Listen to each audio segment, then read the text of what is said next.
Okay အားလုံးပဲကျွန်တော်ကတော့ဒီတော့ပါ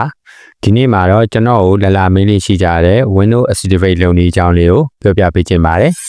ကိုသုံးတဲ့ Windows Desktop Screen ပေါ်မှာဒီလိုမျိုး Activate ဆိုတဲ့စာသားကြီးပေါ်နေတာတော်လေးကိုမြင်ရအဆင်မပြေဘူးပေါ့နော်ပြီးတော့ဒီ Windows Update တင်မရတာတို့ Feature သုံးမရတာတို့ Wallpaper ချိန်မရတာတို့သုံးရလုံးဝအဆင်မပြေပါဘူး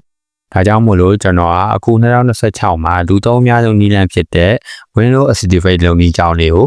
ပြောပြပေးခြင်းပါတယ်။ဒါဆိုအားလုံးပဲကြည့်လိုက်ကြအောင်။အရင်ဆုံးကျွန်တော်တို့ဒီ Step Button ဘေးနား Mouse လေးထဲမှာ PowerShell ဆိုပြီးတော့ရိုက်ထည့်လိုက်ပါမယ်။ဒီလိုမျိုးနော် Windows PowerShell ဆိုတဲ့ဟာလေးနဲ့ဘေးနားမှာ Run as Administrator ဆိုတဲ့စာတန်းလေးနဲ့ပေါ်လာပါလိမ့်မယ်။အဲ့လိုနှိပ်လိုက်ပါပြီးရင် yes လို့နှိပ်လိုက်ပါ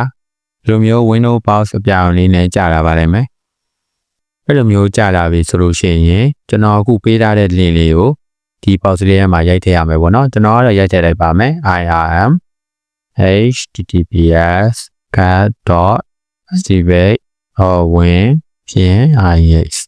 နော်ထည့်လိုက်ပါမယ်ဒီအနာခေါက်လိုက်ပါဆိုရှင် option လေးတစ်ခုပေါ်လာပါလိမ့်မယ်အဲ့ဒါလေးကိုစောင့်အောင်ပါပဲเนาะ